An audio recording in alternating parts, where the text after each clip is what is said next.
to Jake Jackets. Gear up to fire the cannon and hit the ice with your host, Jay Ashdown and Jake Garringer.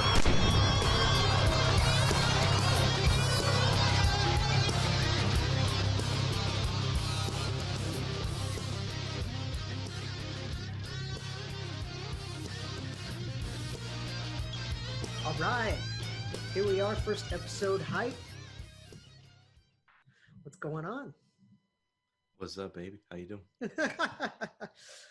All right, as the intro said, this is Jake Jackets, and well, honestly, we're just gonna start this off with, if you're listening to this, you're probably a pretty decent hardcore fan. Maybe you're a casual friend of ours that still loves going to games or whatever. But we're just gonna tell you who we are. We're gonna explain what this show, is what our goals for this show are, and then we're just gonna get right into it and why. What would be a better way to start a show than with a show about a new franchise? Yeah, I agree. So my name's Jake. Everybody that knows me, obviously you can call me Jake, or a lot of people on Discord online. That's why all my handles are Snake Garringer. That's just people call me Snake. So I don't care. I don't care which one you use. I'm a film school graduate, pretty darn recent, and this is honestly just another way for me to get content out there, and I'm excited to share things with you guys. It's fair. I'll introduce myself. I am Jay Ashdown. My real name is Jared, but I go by Jay because I hate the name Jared. I always called you Jer for so long, and oh my god, I don't know how much that pissed you off. You know what? Jared is a little bit better than Jared somehow. I don't know why, but it never really bothered me when you guys wasn't did your it, Twitter Jer Bear for a while? Yeah, a little bit, just kind of feeding into it to be funny. But yeah, I go to Canisius College. It's a very small school in Buffalo, New York. I am actually the sports editor there right now for the newspaper. Look at me go. Such a shame that you go to school where the team just sucks. Oh God, can't wait to have conversations about them too. They're fun to talk about. They are one of those teams that actually is really fun to talk about. Just because of how bad they are, it's so much fun. But I do hope they improve someday soon. Anyway, yeah, me too, for my sake, because I'm there. But I'm a double major, communications and journalism. I hope to one day write for the Columbus Blue Jackets. I feel like that would be fun. I would very much enjoy that. Yeah, same here. Just working more on the video production side of things. That would be amazing. Yeah, of course. And so not too long ago, employers, if you're seeing this, that's true. Hit me up. I'm always available. I applied for a PA position. Yeah, you reached out to me, God, was it 2-3 weeks ago, and asked if I wanted to do this podcast. And I appreciate it genuinely, because this podcast is your podcast. I just happen to be, you were the host of it, and I just happen to be the recurring guest who comes in for every episode. Because you do all the behind the scenes stuff, and I just talk. This guy's the Robin of my Batman. It's going to be a lot of 100%. Fun. We're, we get to hang out more just as friends as we do this show. And it's going to be nice because we actually haven't had the chance to talk since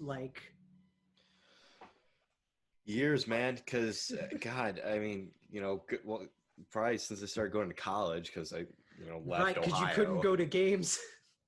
Yeah, because I'm not, in Buffalo, not close to Columbus, really. Right.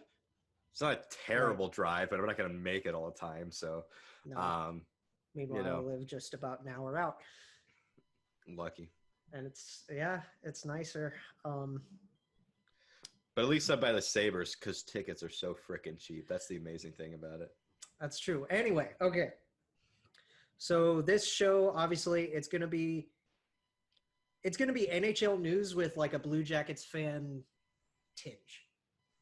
Yes. We're mostly gonna be talking Jackets. We're gonna hit like major storylines throughout the league, that kind of stuff. Yeah. And honestly, just along with that, shoot the shit and just Of course. hang out. Yeah. Right? Hockey and chill, baby. So, yeah, we hope you guys enjoy hanging out with us. So let's get to the big thing, which is we are probably squeezing time because the NHL expansion draft for the Seattle Kraken is coming up tomorrow, but at this time that we're recording this, it's tomorrow at 8 Right. Eastern. So we're really pressing for time with this. We are, but we got our expansion drafts ready, and I am so excited to talk about it because how many opportunities are you going to get to talk about expansion drafts? I mean, you know, we had one recently, but even then, that was 4 years ago. So, like, it doesn't happen very often, and to be able to have our first show be this is really, really exciting. And it gives us an opportunity to talk and address every team in the National Hockey League except for the other expansion team, the Golden Knights, because they don't have to give up a player. That's such a weird rule, but I get it. Everybody's pissed off about it, but honestly, frankly, I get it because it was an agreement they came up with a bit of time ago. And to have the notion that an expansion team should have to give up a player after being in the league for only 4 years, I think is a little ridiculous because you would not be saying like all the things that we're saying right now if they sucked like most expansion teams do. Right. And I mean, I understand it. And Seattle's a good place too, because they've supported the Thunderbirds in the past. They've supported just hockey as a sport. It's right there by Vancouver. Yeah, it's a good market. It's a good market. Oh, yeah. And there's so much culture that comes out of that city, too, with coffee plug, Starbucks,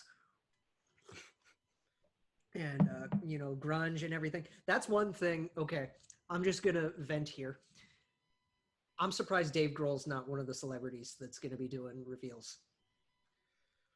Like, I know you probably couldn't get him because they're touring. Yeah, but that would have been amazing. It would have been. Have you heard the Bee Gees stuff that they've come out with? Yes, they just came out with that the day I went to. That sounds so freaking good, man. Yeah, the concert. It's so good. Let's talk draft. Yeah, of course, man. Do you want to just get started, go right in alphabetical and start with Anaheim? I think because of the way the cap-friendly page sorts out,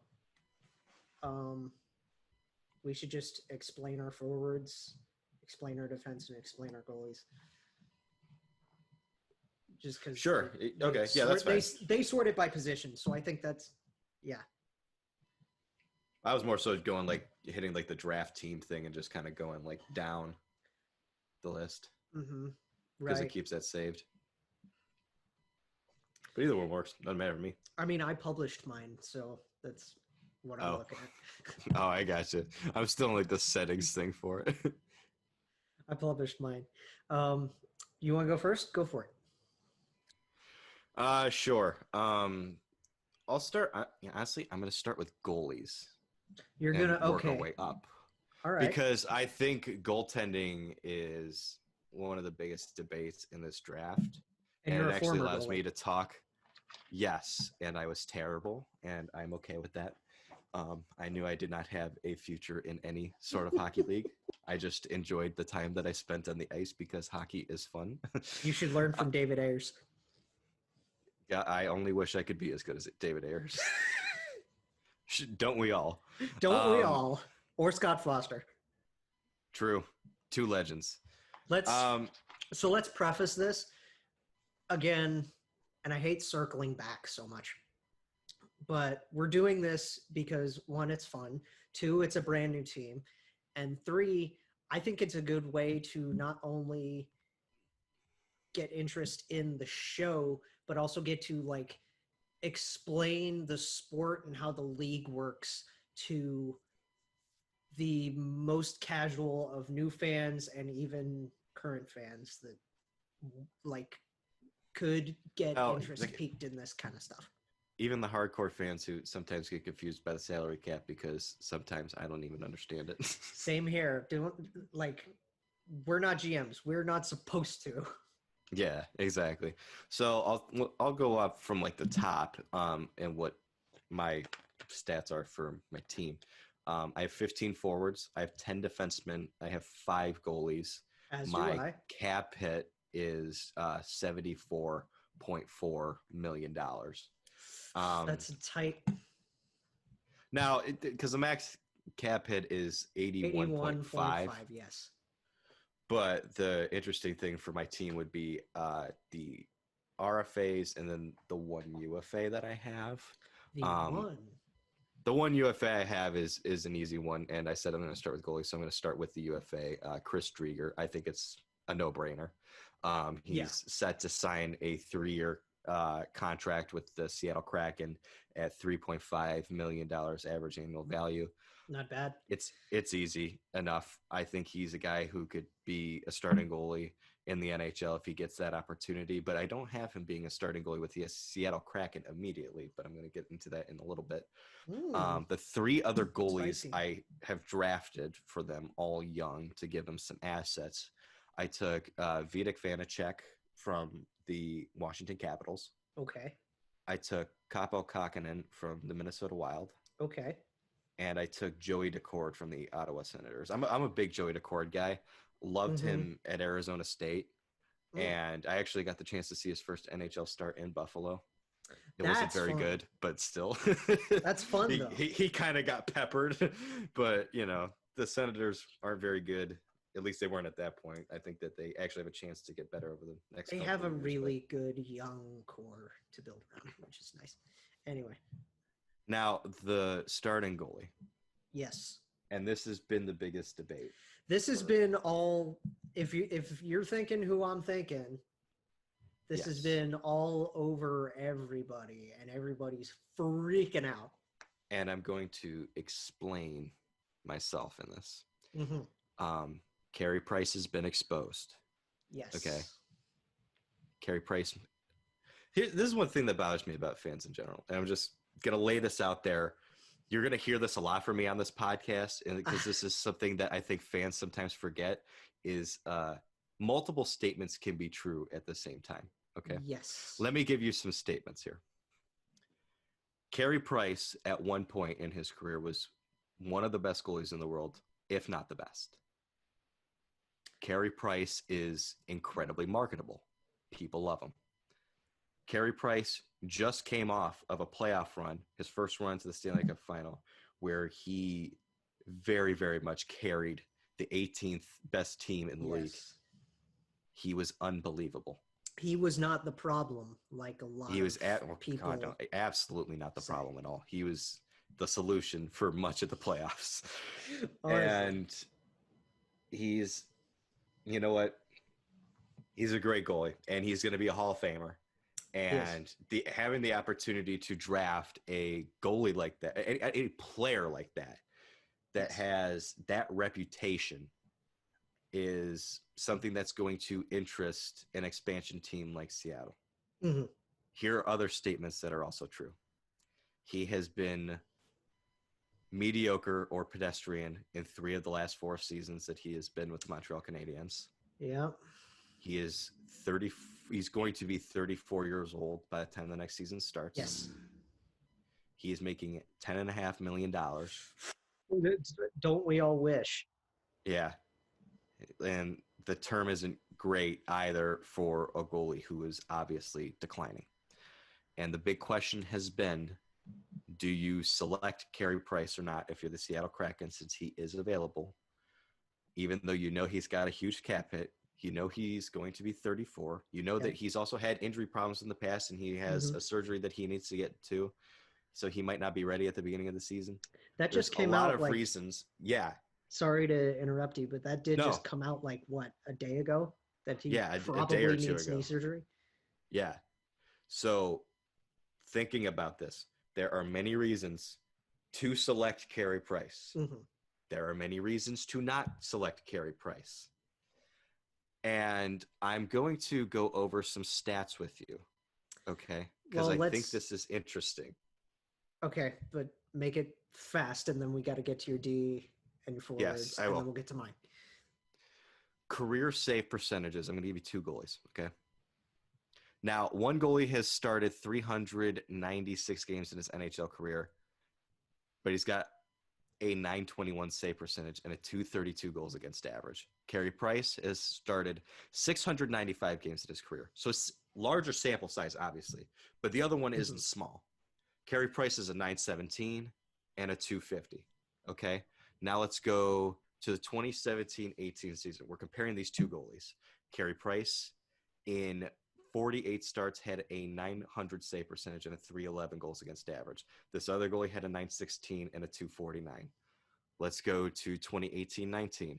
Carey Price, very good numbers. 64 games started, 918, 249. Smaller sample size for the other goalie, only 45 games, but a 934 and a 198. And then the 2019-20 season, Carey Price, 58 games, 909, 279. Other goalie in 43 starts, 920, 250. Other goalie. Let me take a guess. Who it is. Let me take a guess.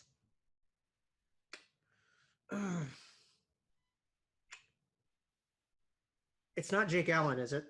It is not Jake Allen. Is it Connor Hellebuck? Because the 934 is pretty. It is not. I am talking about another goalie who is available in this draft. $4.9 million only for 2 years more. I am talking about Ben Bishop. Whoa! Yes. Wait a minute. The discussion about Carey Price, here's the thing. I told you a bunch of statements that were good about him, that were true, and bad about him, they're also true. But the reason you don't select Carey Price is not because of any of those reasons. The reason you select Carey Price is you already know you're getting Drieger. You're more than likely going to take Kakkonen from the Wild. Ben Bishop's available for less than half the cost and less than half the term. Why is this even a debate? Ben Bishop also has just as much injury problems, if not more.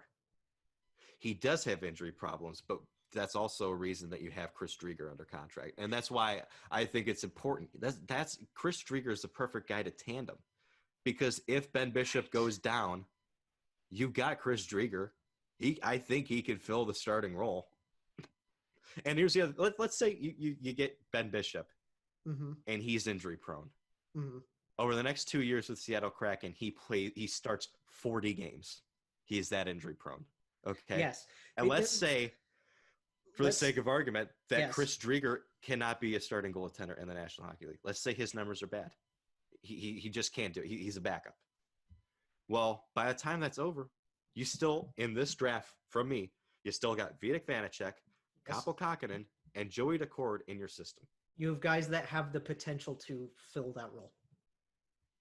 That's why I think you go in that direction. Let me just say that 934 year from Ben Bishop, that was the one where he was out he played half of the season. I think and still I said got 43 Vezina nominated, starts. right? Yes. That was his Vezina nomination. He was that good. That's disgustingly good. Here's the thing, the problem has been the injuries. There's no doubt about that. Nobody can argue that. But what you also can't argue is when he is healthy, he is a top 5 goalie in hockey. Yes. Now, what keeps him from being a top 5 goalie in hockey when you actually make the list is the fact that he has so many injuries. But when healthy, he gives you top 5 goaltending production. Yeah. So that's definitely one thing that always, I think, gets overlooked with just players in general is just, can they stay on the ice, right? Best ability is availability. Yes. Unfortunately, I like that. unfortunately for Ben Bishop, that has not been his best ability. But guess what? You know what? If this guy can only give me 35 starts a year, I know those 35 starts are going to be damn good. Poor guy's Cinderella. His skates are made of glass. Unfortunately, so is his body. Ugh. Let's get to your D. Oh God, slow down. This is only the first podcast. I don't want this thing to run like 2.5 hours. I don't think you got my joke. That's true. Yeah, a little bit in your own. Yeah, that's my bad. All right, so a couple no-brainers. From the Jets, I have Dylan DeMello. His analytics are excellent. Right-hand shot defenseman. I think that's a no-brainer. The other no-brainer, Calgary. I'm taking Mark Giordano.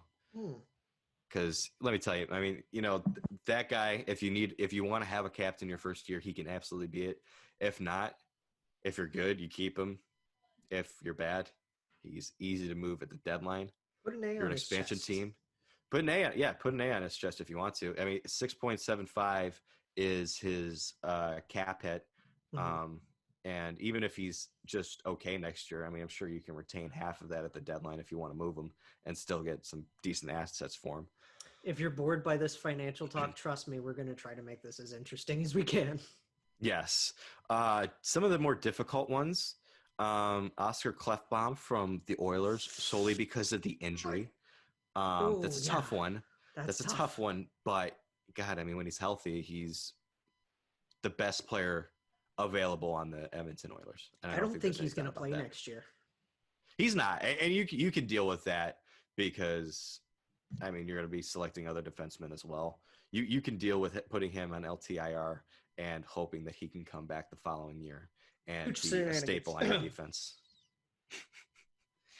Another defenseman I have, Calvin DeHaan from the Blackhawks. The Blackhawks I'll tell you that the Blackhawks do not have much to offer.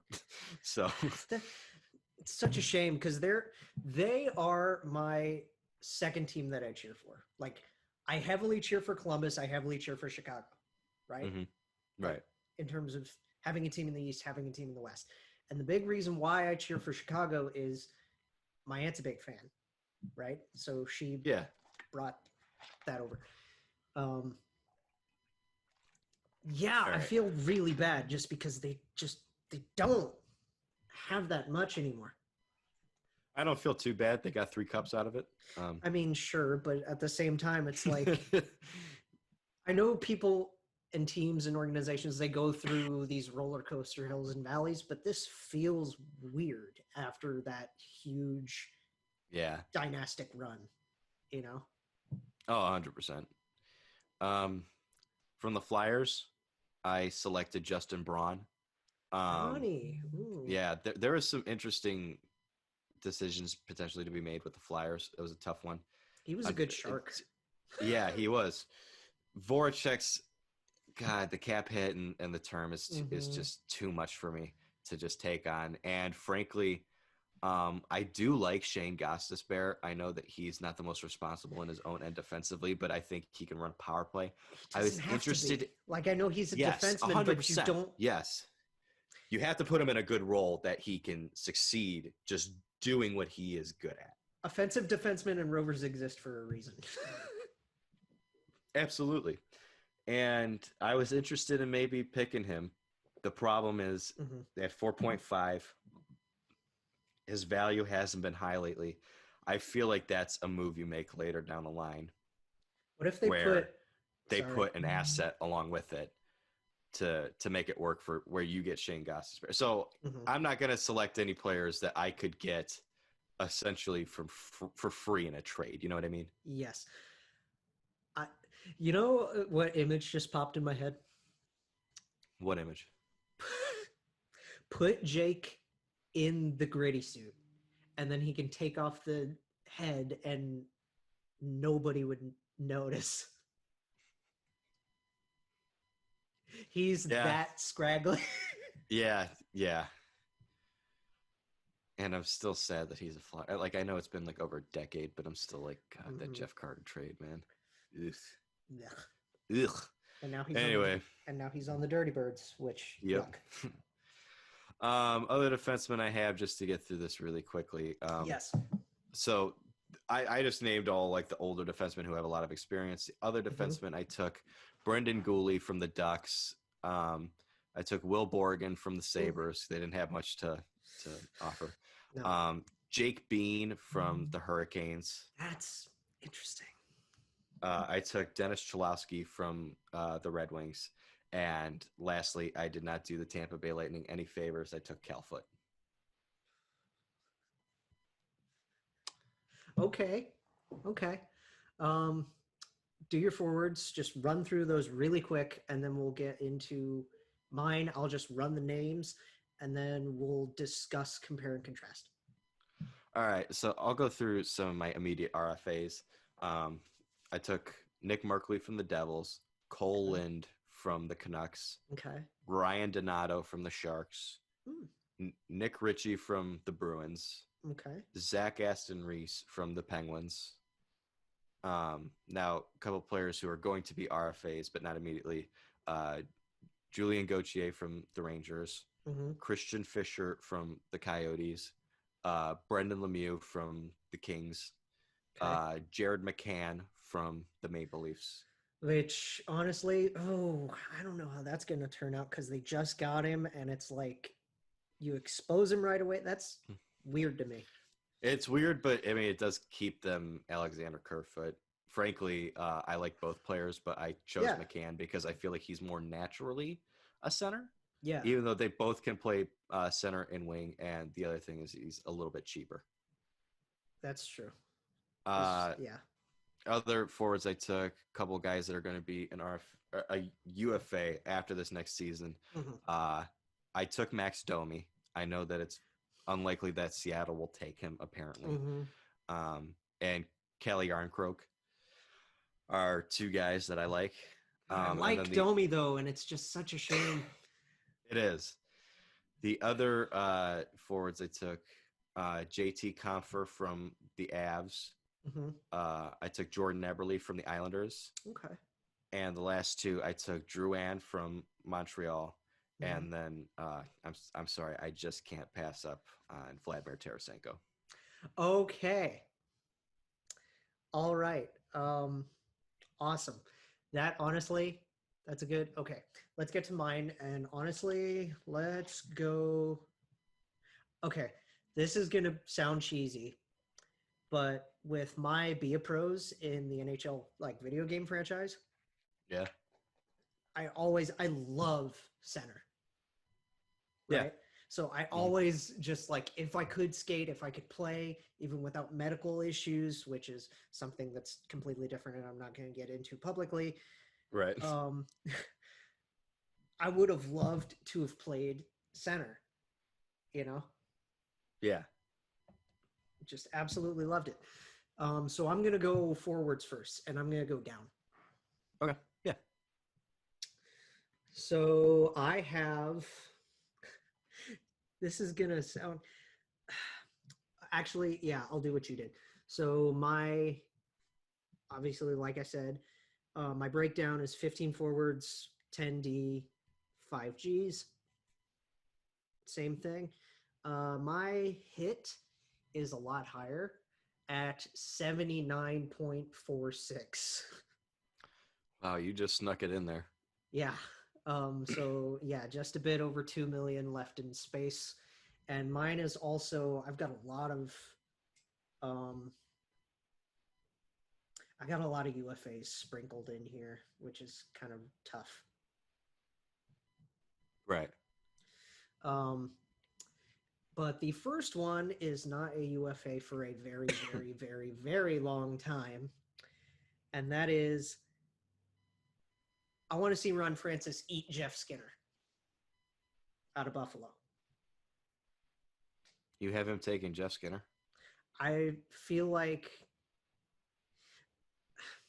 because Jeff Skinner is one of those guys that he's shown flashes of amazingness when he does play, right? And his deal was just a stupid deal that was made off of one big season, but he can still be that guy. I think he can still be that kind of guy. It's just, it was really dumb negotiation by, I think it was Botterill at the time. Yeah, that situation was tough because he had come on, like he had 1 year left on his deal when he was traded from Carolina to Buffalo. He plays on a line with Jack Eichel. Yes. He pots 40 goals. Yes. And he demands a lot of money. And like the thing is like it's such revisionist history to just look back at it, like hindsight 2020 and be like, oh, it's stupid. Why did they even sign him to that? But it's like you cannot, as a management group, convince Buffalo Sabres fans that you're committed to winning and let that guy walk. You cannot tell Jack Eichel you are committed to winning and making sure the team around him is good and let that guy walk. Right. It's unfortunate how it has happened, but that's just it's rotten luck, which the Sabres have had a lot of. And there's so much that's so poor Buffalo. Frankly, I don't think there's any chance that contract gets taken. They could end up with him. It would have to be through a trade though, and there would have to be some salary retained, or Buffalo would have to give up some prospects, which I just don't think they're in a position to do. Question: would there really have to be that much retained because of the personal relationship that Francis has with Skinner? Yes. Like, do you think either way, Jeff Skinner's getting that money. Either way, he's getting that money. So you're just helping out your cap situation, and frankly, Buffalo can't do anything with that contract without giving up some significant assets to get rid of it. Right. And that's why you don't take a contract like that for free. That's why I would rather just, make a deal like if I'm Seattle and I take a certain player who might not fit into my future, even if they're just like a decent prospect or bottom six guy, trade him to Buffalo. And either they're retaining a significant portion of that salary, or I'm taking that thing on. I'm taking on the whole contract, but you're giving me picks and a lot. And frankly, the Sabres cannot afford to do that. Right. Such a poorly run team. It's just a mess over there. If only they hired scouts. They have scout. From TF2. Yes, they have one. He looks at YouTube and says, I think this guy could be good. No, he runs around with a pot on his head, and because again,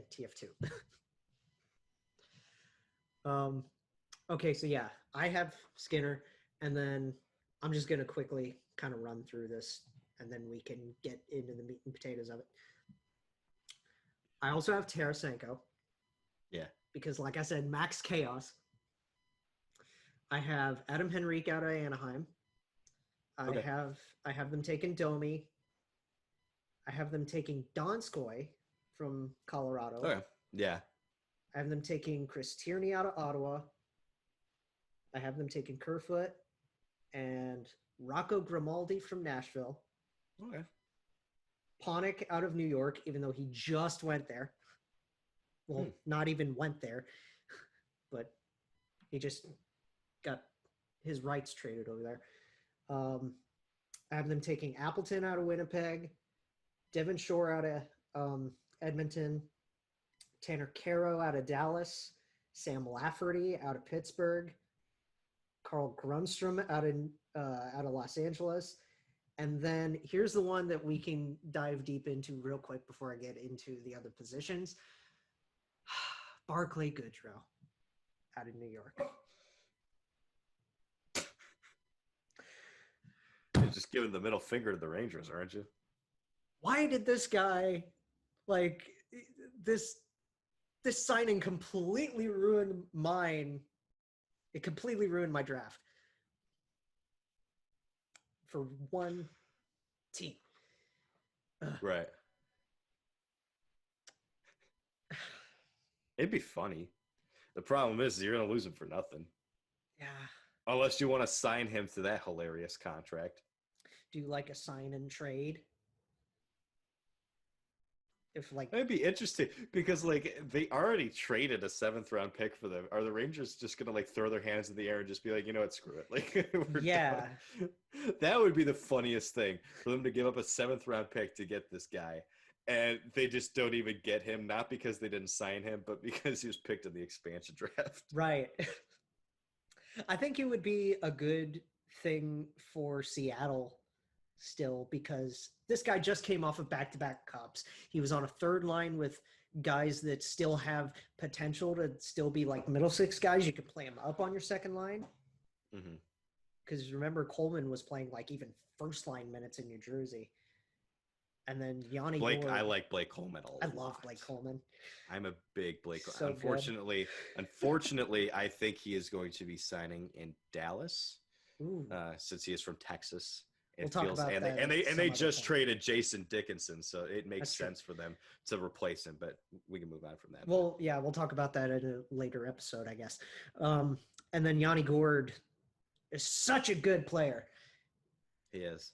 It was hard not taking Yanni Gourde. It was hard not taking him. But at the end of the day, Tampa Bay has to eat some salary at some point, and I'm not just going to take that off their hands for free. You know what? I like Yanni Gourde. I'm going to take Cal Foot from you. If you want to offload one of those contracts, I'll take Yanni Gourde for you, but you're not going to get much for him.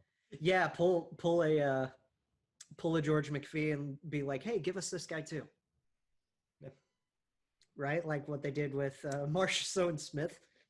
Yeah, absolutely. Why wouldn't you? You know, you have the opportunity to get a guy who has shown, I think I'm about to sneeze. Maybe not. Nope, there it is. Nope, I did. Flash. There we go. Anyway, you got a guy who is incredible on playing third line minutes, but if you look at the playoffs, he played a lot more minutes than people think. They put him on the third line with Coleman and Gaudreau, but a lot of those heavy minutes late in games, he is consistently out there. Yeah. And special teams too. He is a jack of all trades. I'm telling you, it was hard not picking that dude. I like that guy a lot. He will muck you down. He will hit you. He will score the craziest goals on you. That's why that line is like, obviously it doesn't have the nickname because of the line of like the perfection line of Boston. Right. You know, like that's such a great name. You Yeah. know, it's not a perfection line, but it's like they perfectly complement each other. It's a shame that line's not going to be together next year because Goodrow's already gone. Coleman's going to go. And it's very possible that Gourde could also be traded. But God, those three together, I mean, you're talking about three guys who have a little bit of offensive skill to them, are very responsible defensively, but most importantly, they are a pain in the ass to play. And they're fun to watch. That's the perfect line. They needed that so desperately. You look at the biggest difference between the 2019 Lightning that got swept by yours truly to the team that just won back-to-back Stanley Cups. What two players were not on those teams, on the 2019 team? Barclay Goodrow, Blake Coleman. It's not a coincidence that they paid a hefty price to get both those guys and immediately won. Yeah, because they threw a first rounder each. Yeah, they threw a first rounder and Nolan Foot, I believe, at the Devils. That's a hefty price to pay for Blake Coleman. And God, did it ever pay? And I remember just a couple years ago, man, a first rounder for Barclay Goodrow. Are you freaking kidding me? What the hell are they doing? He was a third line guy with the Sharks. Look at me being an idiot. Yeah. I mean, God, the 31st overall pick. That means a lot to the Tampa Bay Lightning, who just won back-to-back Stanley Cups. So that's me being an idiot. 32 now because of Arizona's forfeited pick, but. Was that pick for this year or last year? That was this year. Oh God, I didn't even get this. So yeah, 32. Yeah. And then. But still technically 31 because of Arizona. Well, Blake Coleman is also literally Superman with the way he can flip those one-handed goals while he's diving in the air on his way down. He scores at least one a year now, and it's so entertaining. How is your signature move to fly like Bobby Orr and flip the puck up top corner with one arm? God, he's gross. How is that your move? I'm so confident that he's not going to sign with the Jackets, which makes me sad. But there's another center available that I would give a blank check to have. Well, we could talk about that here in a minute. Probably. So my defense, because again, we're like really getting on tangents and I'm trying to keep this running. That's going to happen a lot with me. It's going to happen a lot with me too. So I have, for defense, I also have Calvin Nahan out of Chicago. I have Jake Gardner out of Carolina. Really? Yep. Wow. I have them taking Butcher out of Jersey. I have them taking Shimmick out of San Jose. Okay. I have them taking Stetcher out of Detroit. That's a fair one. That was another tough one that I almost made. Yeah, Troy Stetcher really, he got a chance to prove him how a lot. good he can be. 100%. The only reason I chose Cholowski was because he's younger and he's an RFA. I'll have more control over him, but Stetcher's a really good player. Yeah. This one I'm not as confident in because I have them taking Robert Haig out of Philly. Okay. Because that was just one of those picks that I was just like, whatever. Even though I mean, we both tried to really trying to cut down on salary. Yeah, and we both tried to really take this seriously, right? Mm-hmm. Yeah. But at the same time, I was just like, there's really nobody that Philly was hard. I have them taking Labushkin from the Yodis. Yeah. I have them taking Lauzon from Boston. That's really who I think they're going to take. And that's not I can absolutely see that 100%. That's not just me being a fan of the hockey guy. Shout out to Shannon. You do great stuff, man. And then to finish off the defense, I have them taking Bowie's contract from Vancouver, which, I mean, again, I was trying to get I was running out of money and I was like, who's cheap? Who can they just take and move? That kind of thing. Yeah. Who can they just draft and then later move, right? So that was that kind of move. And then out of Calgary, I have them taking Shillington. Really? Yeah.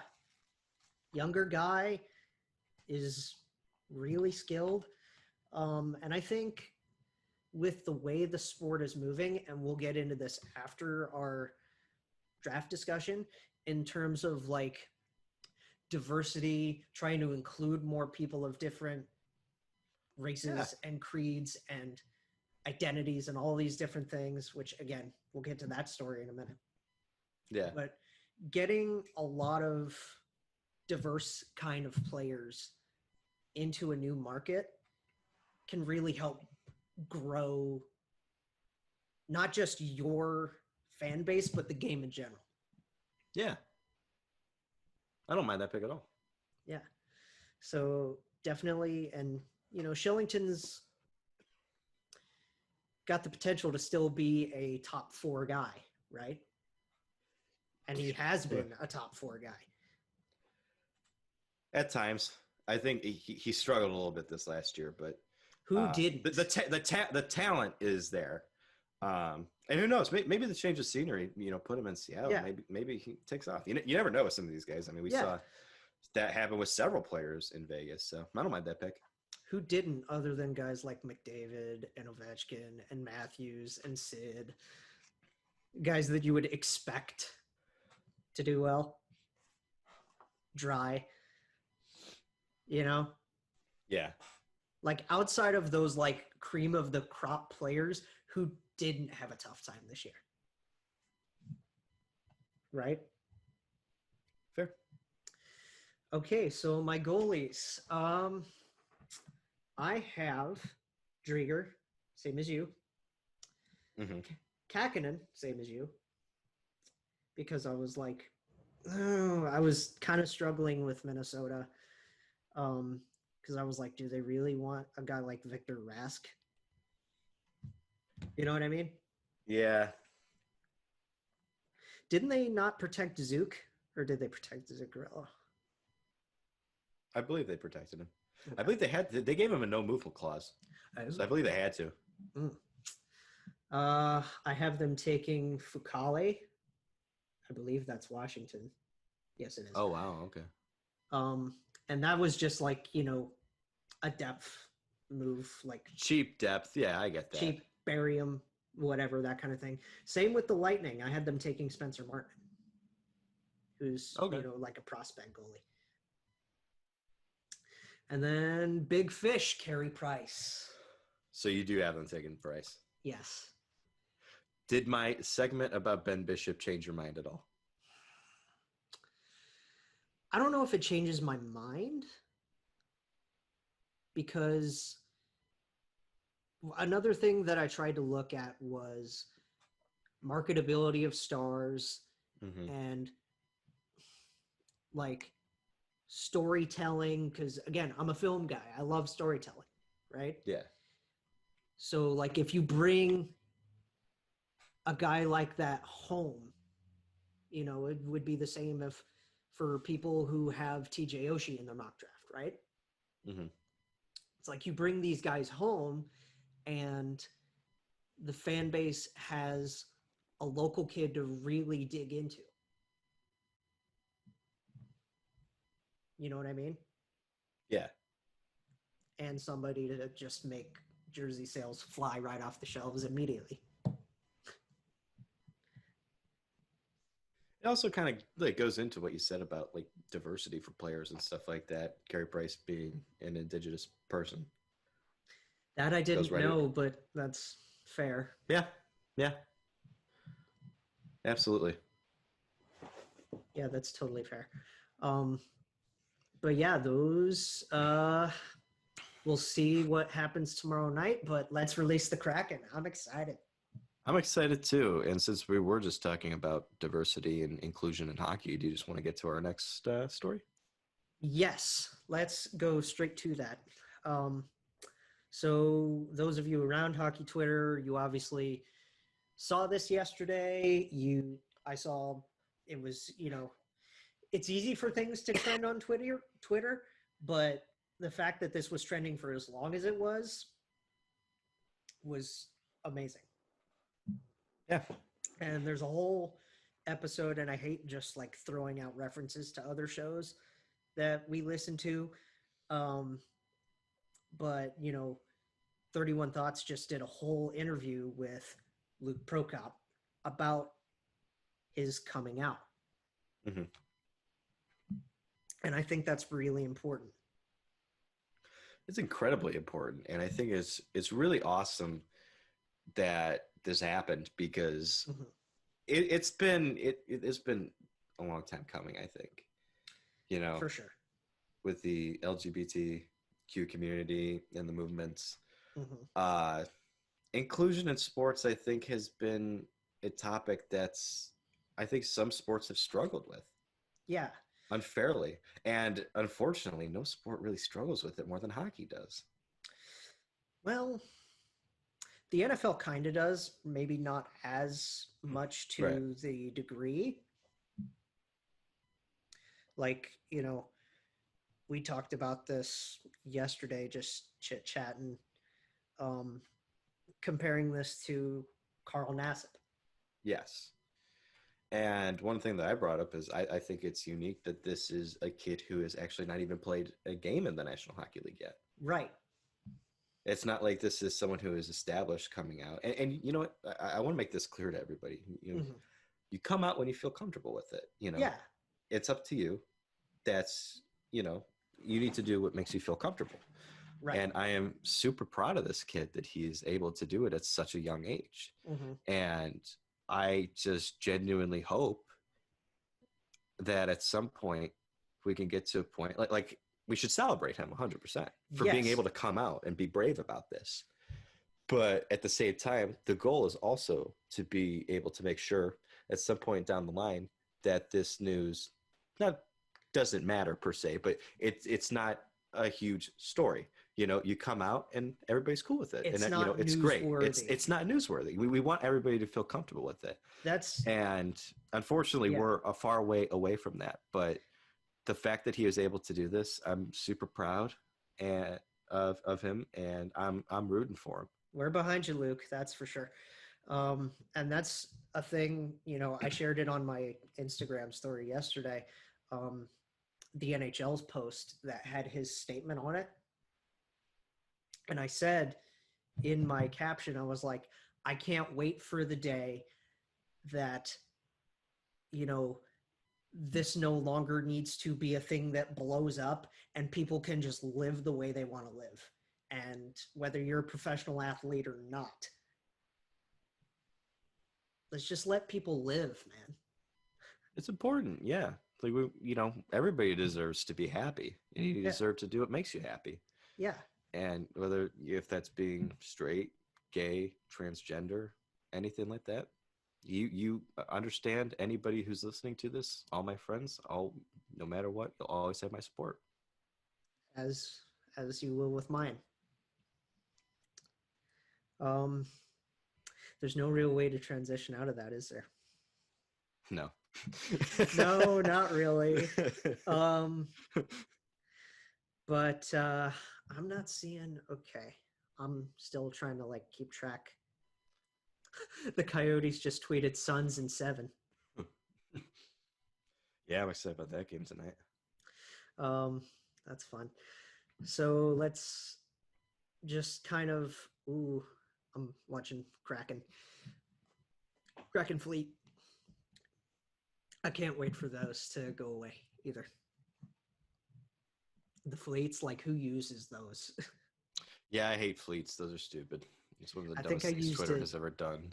I think I used it once or twice, but that's it. Right. The Jackets preseason schedule came out, as did everybody else's yesterday.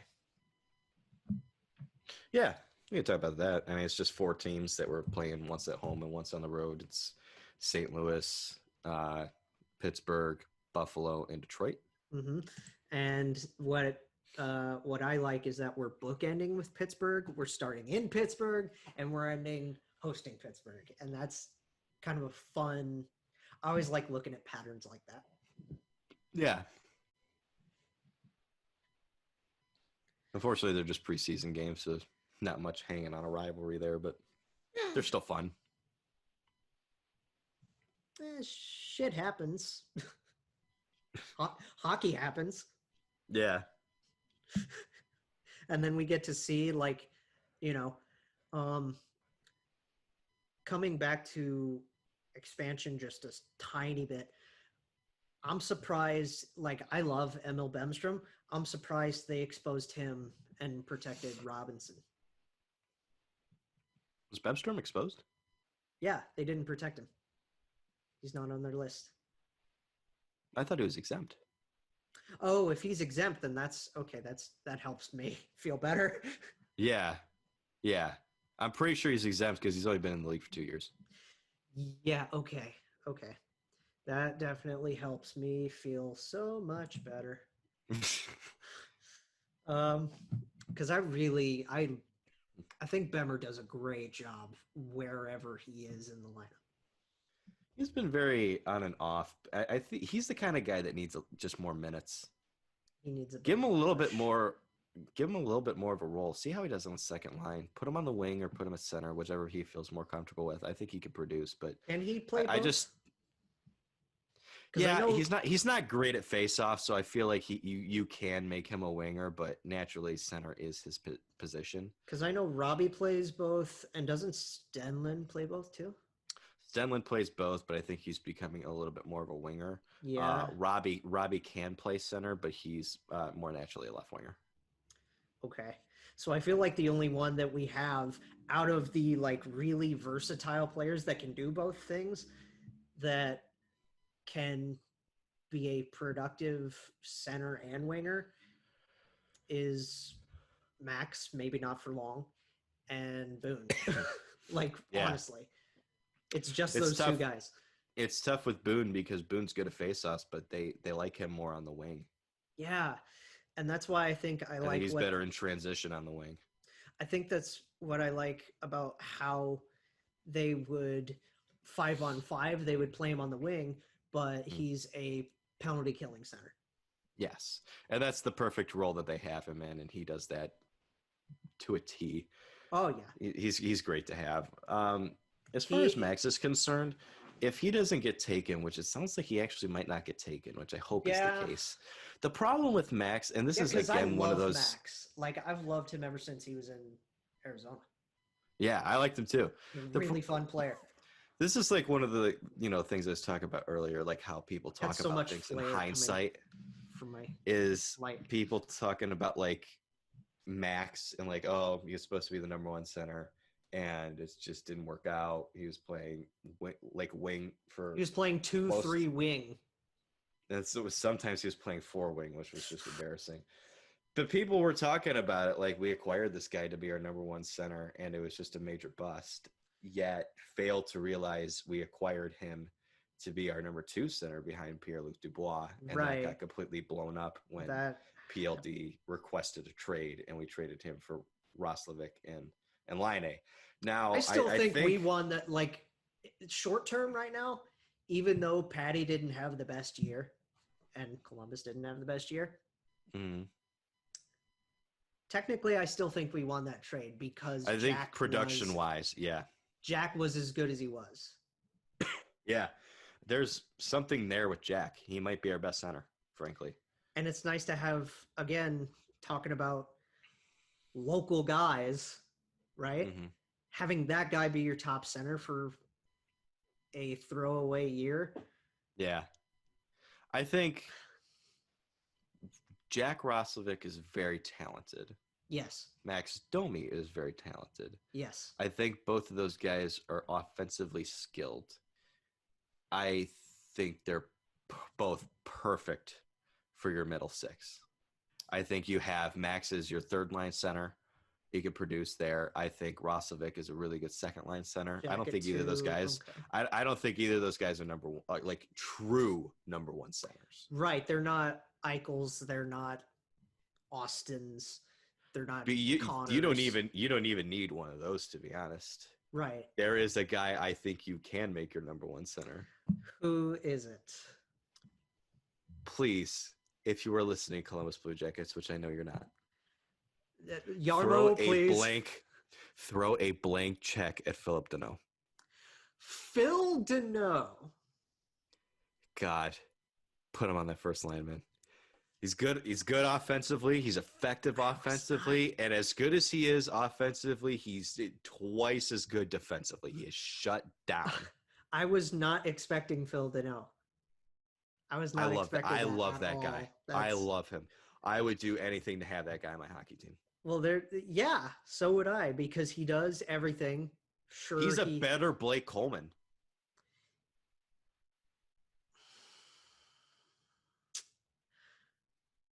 I don't know if I would agree to that just based off the sample size of what we saw in the final. Yeah, playoff wise, I think Coleman had a better final. Yeah. If you're basing it off of that, I would say no way. But again, let's remind ourselves, he was playing on the Tampa Bay Lightning. That's true. Phil Deneau had the role of being a shutdown center, which he shut down Austin Matthews. He didn't really have to worry about shutting down Mark Scheifele, but he shut down Blake Wheeler and Kyle Connor. He shut down Mark freaking Stone. That one is wild to me too. That is because Mark Stone is one of those guys like Patrice that does every single thing. God, he is the perfect hockey player. You build a hockey player in a lab, and you get just everything. You put it all into one player. It's 2 players in the National Hockey League, like complete top to bottom, Patrice Bergeron and Mark Stone. Yeah. Obviously, if you're picking players, you'd rather have McDavid and or Matthews Sid or whoever, Crosby, 100%. But if we're just talking every single thing you can do well. Yes. offensively, they're both great. You're As good as they are offensively, they're even better defensively. you're distributing it's like if we're creating flair in In NHL Chell, 22 you were whatever. giving them like an 88 overall for every single attribute. Yeah, it's everything is even and everything is like elite level potential. Exactly. That's those two guys, and Phil Deneau shut those guys down. Now, granted, he could not shut them the Tampa Bay Lightning down in the finals, but Who could? He had Braden Point, Nikita Kucherov, Steven Stamkos being healthy.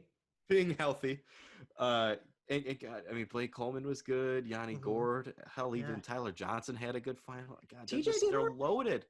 They're loaded. TJ did all right. He can't shut down everybody. No. They gave him a couple stars he needed to shut down. He shut them down. Unfortunately, the Tampa Bay Lightning have many of them. So, yeah, like I understand Blake Coleman had a better final than Phil Deneau. And offensively, he had a better playoff than Phil Deneau. Mm-hmm. But Phil Deneau has shown everybody he is one of the best shutdown centers in the National Hockey League. He's a really good playmaker. Is he going to pot you 20 goals a year? Probably not. But he can give you 15, and he can put up a decent point total because he is a pretty good passer. Yes. And wasn't he for a while there before they drafted Kotkaniemi and before Nick Suzuki really broke out. I mean, yeah, and I wouldn't say they fleeced Vegas on that because Patches has still been really good with Vegas. Yeah, of course. When Patches was still there, wasn't Deneau his center on the first line? I believe so. It was either him or Domi. Was Domi there? Domi was there. With Patches? Okay. Domi was there with Patches for a bit. And then it was like, God, you had Deneau, you had Domi, you had Druin when they did have him play center, that turned kind of rare. Mm-hmm. And he was fine. And it was just like, wow, how, with those guys down the middle, you may not be Austin Matthews, you may not be Sidney Crosby, you may not be McDavid or Draisaitl. You're not in that upper echelon, but damn, that's a good amount of center depth. Mm-hmm. It's so good. Yeah. I'm telling you, man, I would do anything to get Phil Deneau on my team. 100%. Now let me just say this. I wouldn't do anything. Because if I'm Yarmo, if I'm JD, because Yarmo obviously works hard against RFAs, but he also does really good negotiations with his UFAs most of the time. Yeah. So it's going to be, if they do end up in rumors for Phil Deneau, it's going to be hard. Like, it's going to be nose to the grindstone negotiations. Mm-hmm. Here is how good of a playmaker Phil Deneau is. Primary assists per 60 rate. He ranked 18th in the National Hockey League. He is 2 spots ahead of Leon Draisaitl, 1 spot behind Johnny Gaudreau, 2 spots behind David Krejci, 3 spots behind Alexander Barkov. Did you say 2 spots behind Leon Draisaitl? Like ahead of him. Oh, ahead. Ahead of like Draisaitl. Draisaitl is 20th. Deneau is 18th. That's crazy to me. Yeah. Whoo. Yeah. Okay. I don't know if you're still not going to change my mind because I have another guy that I kind of would like. Go ahead. I want to hear it. I still kind of want to see them go after Reinhardt. I like Sam Reinhardt a lot. Sam Reinhardt had a good year. on the awful, awful Buffalo Sabres Yeah. without Jack Eichel. When Jack Eichel got hurt, we got a chance to see what he What really Sam is. can do. And he performed as well as he usually does, maybe even a little bit better. He had a career year in goals. Did he not? And this is a guy who was drafted as a center who they turned into a winger just to play with Eichel. Yeah. So he can do both. We've got a garbage bin full of that in Columbus. Like, come join the fold. Yeah, but you can turn him back into a full-time center. That's a guy, if you were to trade for him, you absolutely could put him on your first line as your first line center. And God, get like on a line with Bjorkstrand, those two guys would complement each other so well. Dude. Because those are two guys who are both very good two-way players. Sam Reinhardt's a good two-way player who's a playmaker, and you got a two-way player in Bjorkstrand who's a sniper. Just laser beam.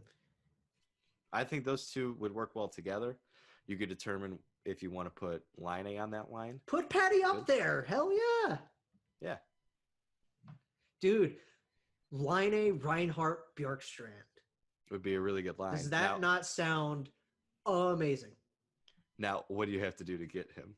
That's true. Question. Can I Because I do not want to have to give up Elvis. We've had this privately, this conversation. You know Bjorky's my guy. Mm-hmm. You know the Maestro is my guy. He was the first player I ever really met. Mm-hmm. And because he's around our age, he was just really chill and cool. Yeah.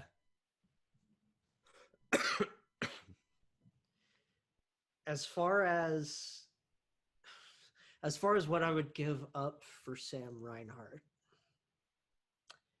you're begging no Elvis, right? I'm begging no Elvis, and unfortunately, there's no way you can make a deal that involves Seth Jones because it makes no sense for the Sabres at all. And I mean, he wants out anyway. We're gonna be dealing him either to Dallas or to Chicago. Yes, I can see him going to Chicago to play with Caleb. What do you give up for Sam Reinhart? The lower 2 first-round picks to start, because I want to stay at number 5. Gonna need a lot more than that though. But like again, to start, even in a crapshoot draft like this, I want to keep number 5, and the other 2, go ahead. Well, yeah, and then there's a player at 5 that I really, really hope we get. And again, that's to start. Another topic. Yeah. Yeah, that's another thing. Who else? Well, we can't do one guy anymore, and we're going to end the show on that. Yeah. And again, so many teasers, but we'll get to that later. And this is where it's so sad what happened. Do you just want to get into it now? Let's do it, and let's go ahead and start with this. So I want to give shout outs to our buddies from games. Mm-hmm.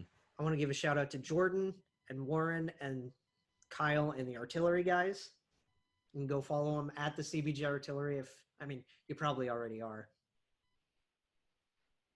And they were a huge inspiration for us wanting to do this and make our own show.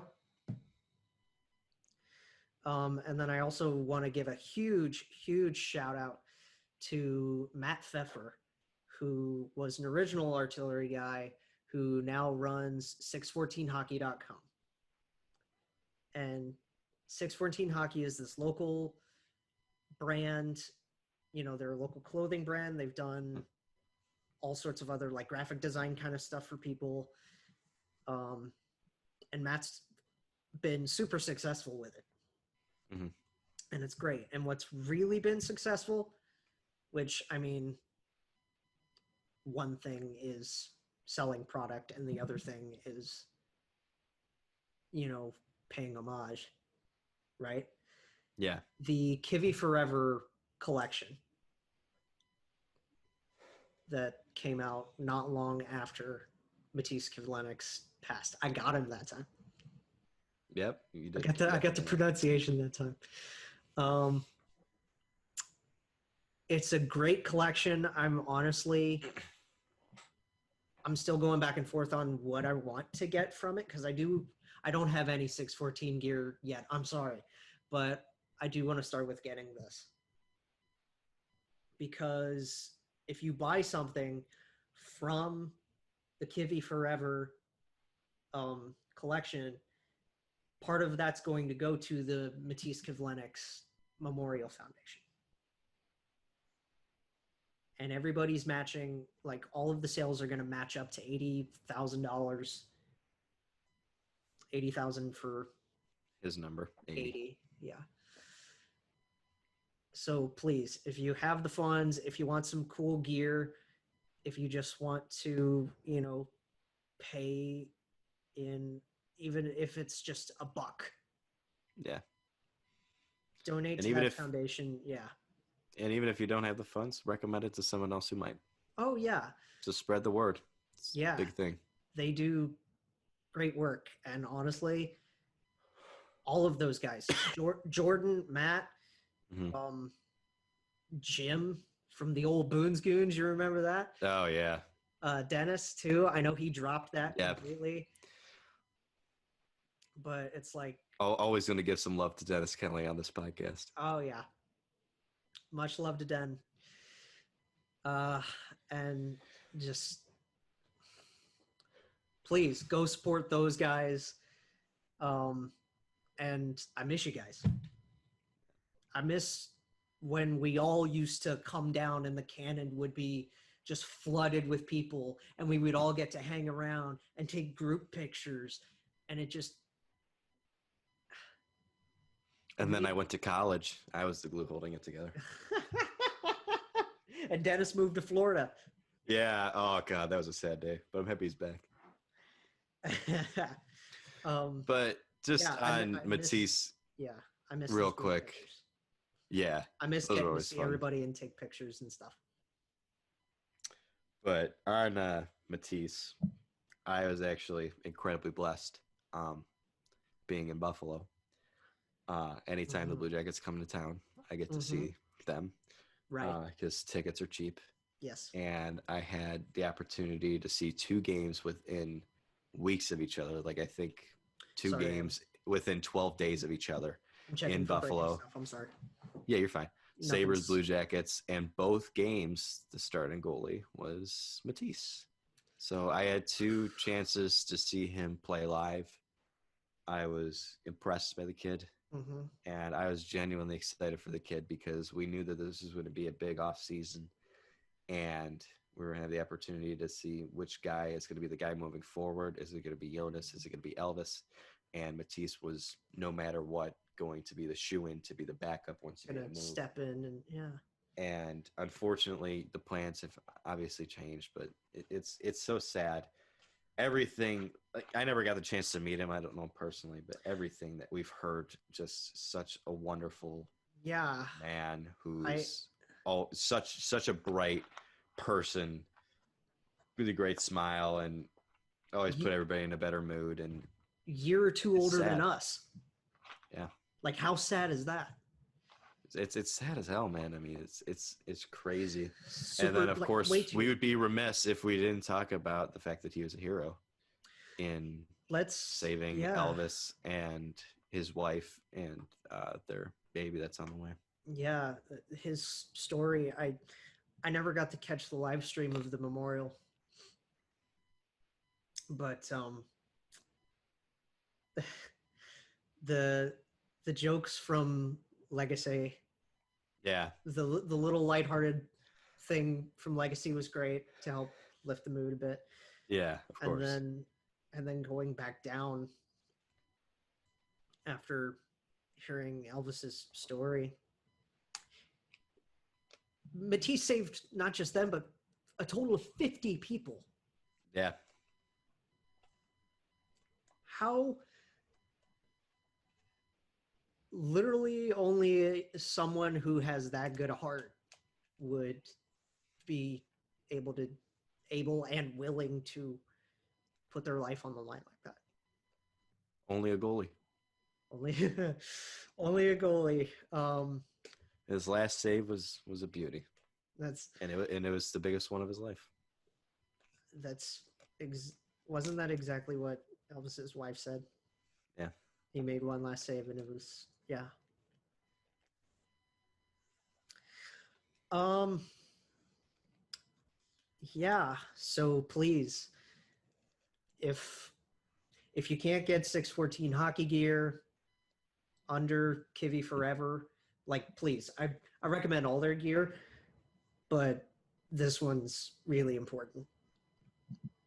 The Kivy Forever collection is really important to us and to them and everybody involved. The Blue Jackets family in general, 100%. Yeah. It's a sad time. He's a really, really good kid. I mean, this would have been sad if he wasn't a good person. Yeah, But and unfortunately, he was a very good person. it's only been 2 weeks, and it still feels like it was yesterday. It does. It's crazy. It's incredibly sad.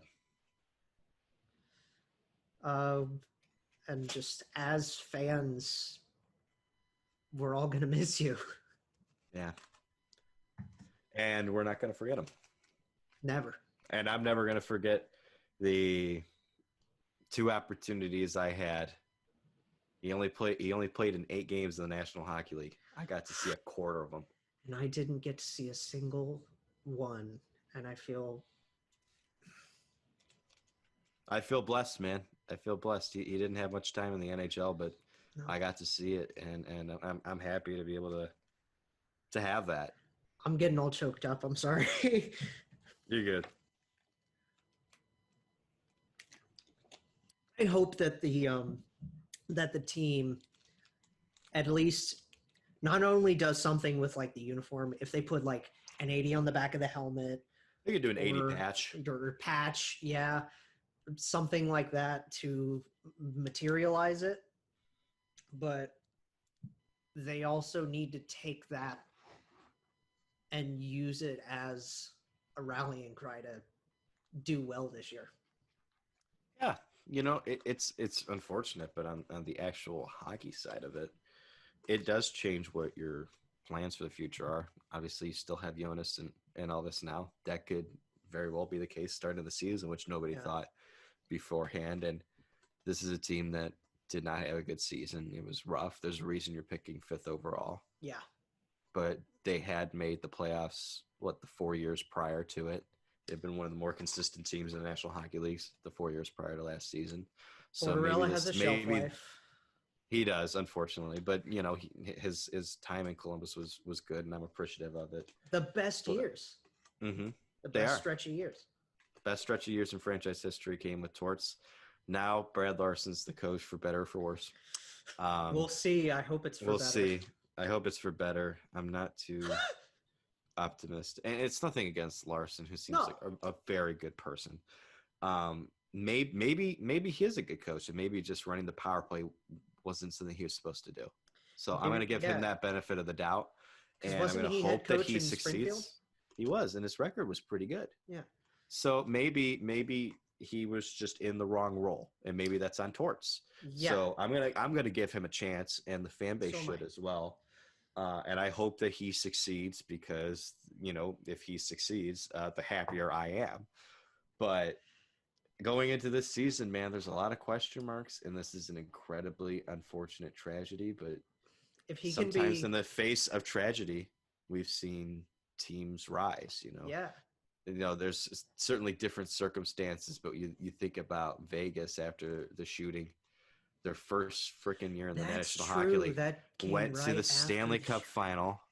The Boston Red Sox in 2013, after the Boston bombing, won the World Series. Yes. The Bruins didn't win the cup that year, but they were in the final. Yeah. I mean, it's unfortunate, but we've seen some unfortunate tragedies happen. And sometimes they're followed by stretches by teams you wouldn't imagine.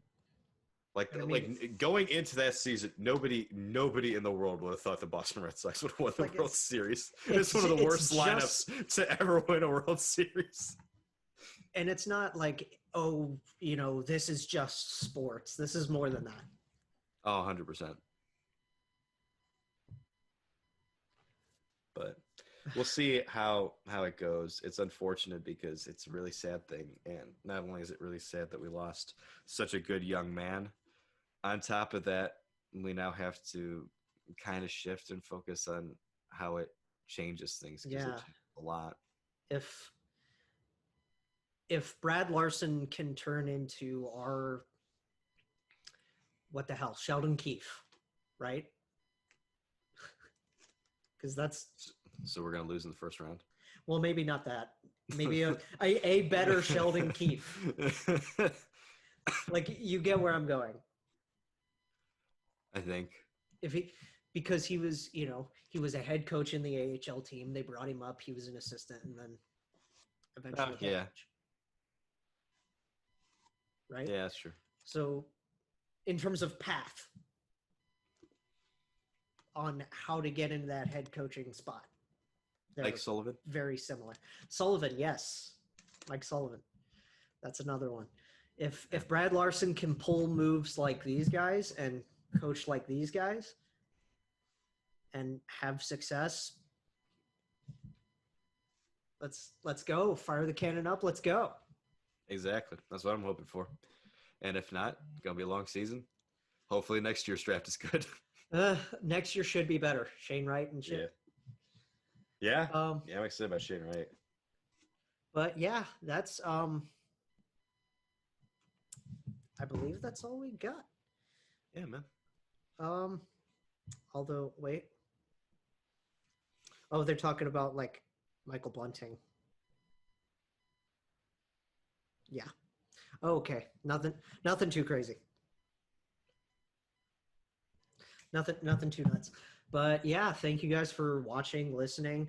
We're going to be on YouTube. We'll be eventually on, like we're going to start on Spotify. Eventually we're going to get distributed out to other places, Apple, Google, wherever you listen to places or podcasts or whatever you want.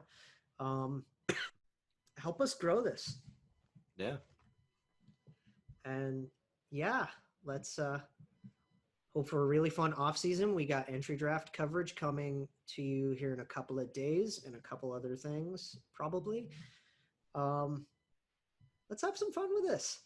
Absolutely, man. I'm excited for this. Thank you so much for asking me to do this and doing all the work for it. I appreciate it. Yeah, you got me being the workhorse. Okay. Yeah, I got you. I mean, I'm the one that does have the degree. You are. Yeah. You are indeed more qualified than I am. Yeah, thanks everybody for watching, and Tuesdays and Thursdays, come hang out with us. Of course. See you. Love you. Bye. Jake Jackets, a podcast for fifth liners and all puckheads around. Follow the guys on Twitter at Snake Garringer, GARRINGER, and at by Jay Ashdown. And subscribe on YouTube or wherever you listen. March on.